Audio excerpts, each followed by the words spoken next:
Ini contoh perekaman kamera belakang dengan resolusi 4K, dimana ISO dan ultra steady-nya tidak bisa kita aktifkan. Sekarang saya mencoba untuk lari.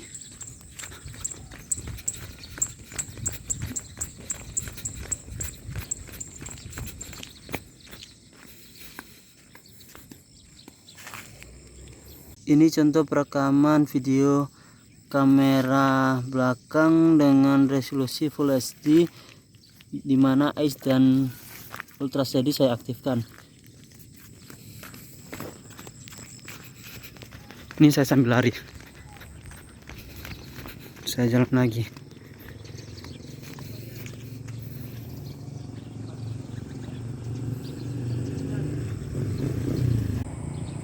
Ini contoh perekaman video dengan lensa wide.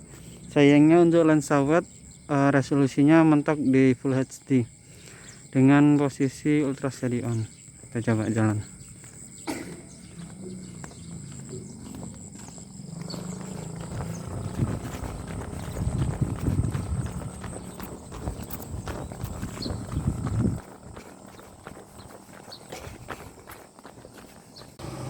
Ini adalah contoh perekaman video kamera depan dengan resolusi 4K. Untuk ultra steady tidak ada dan ISO tidak ada ya. Ini saya masih berjalan, silakan untuk dinilai guncangan-guncangannya karena tidak ada ISO maupun ultra steady di sini. Kemudian untuk gimana untuk melawan cahaya dari belakang, apakah masih bagus?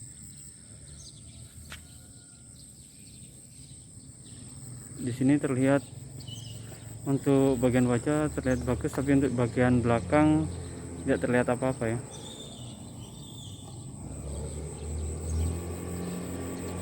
Ini adalah contoh perekaman kamera depan dengan resolusi Full HD di malam hari. Untuk kondisinya ini di dalam ruangan dengan menggunakan lampu. Dan sekarang saya coba untuk mematikannya. Untuk detailnya masih terjaga ya. Di sini ada lampu dari studio. Kemudian di sini saya ingin mencoba untuk perekaman videonya, video pembahasannya menggunakan kamera dari Samsung A50s ini.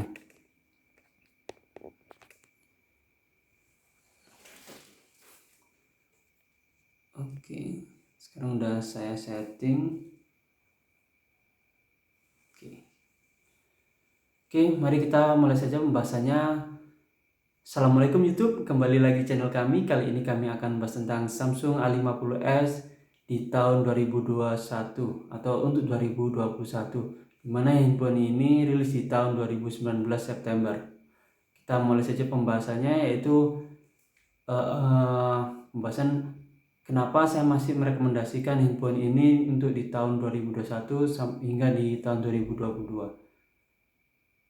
Di tahun 2002-nya lebih dari segi masih worth it untuk digunakan, tapi masalah untuk fitur mungkin di tahun 2021 mungkin akan bermunculan HP-HP dengan fitur atau dengan desain-desain yang lebih kekinian ya.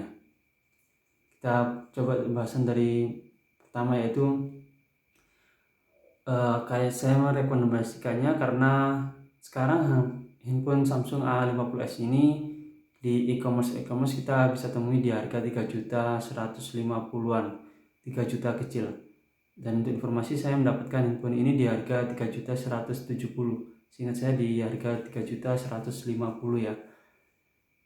Di harga 3 juta kecil ini kita bisa mendapatkan layar Super AMOLED-nya Samsung, kualitasnya bagus sekali di sini. Warna yang dihasilkannya bagus, kontrasnya bagus. Di harga 3 juta kecil, setahu saya di tahun 2020 belum ada handphone yang rilis dengan menggunakan Super AMOLED. Adapun Super AMOLED tapi bukan produknya Samsung, yaitu di Realme, harganya pun di kisaran 4 juta ya, di harga 4 jutaan. Karena di sini layarnya sudah menggunakan Super AMOLED, tentunya kita bisa menikmati fitur dari fingerprint in display.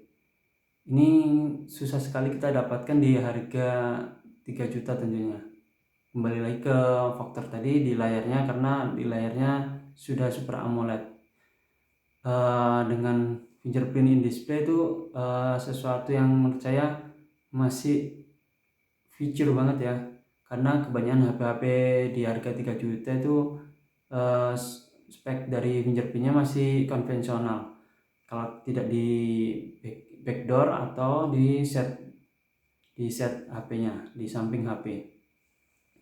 Beralih dari layar, kemudian di fingerprint, pembahasan yang kedua yaitu di harga 3 juta kecil ini kita bisa menikmati NFC. NFC benar, emang ada NFC di HP Poco NFC. Tapi yang perlu jadi pertimbangan di situ adalah Poco NFC mungkin tidak semua kalangan membutuhkan handphone gaming ya. Karena kalau general orang-orang akan lebih menyukai handphone dengan desain slim seperti Samsung A50s ini. Samsung A50s ini desainnya compact menurut saya. Ukurannya untuk tebalnya 7,7 mili dan beratnya 169. Jadi untuk desain ini di tahun 2020 juga kita belum bisa menemukannya, atau jarang sekali menemukan handphone dengan desain compact. Kebanyakan handphone di tahun 2020 handphonenya bongsor-bongsor ya, untuk di kelas 3 juta. Kemudian kita beralih di kamera. Untuk kameranya kita bahas di kamera belakang dulu. Di sini ada 3 setup kamera, yaitu kamera utama dengan resolusi 48 MP, lensa wide dengan 8 MP-nya, kemudian depth sensornya.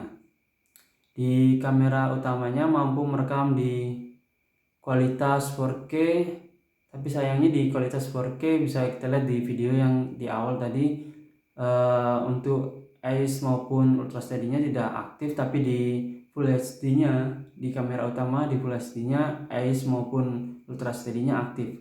Kemudian di lensa wide-nya juga AIS dan Ultra Steady-nya aktif. Jadi menurut saya memang disayangkan ya di 4K-nya belum bisa ada AIS-nya, tapi untuk guncangan-guncangannya masih guncangan-guncangan yang bisa kita terima ya. Kalau misalnya kalian ingin serius, mungkin bisa menambahkan gimbal untuk perekaman video 4K-nya.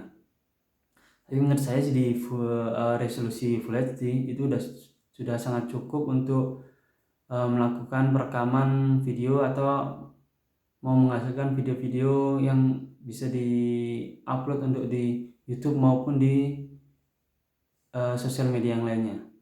Seperti saya ini, kebanyakan video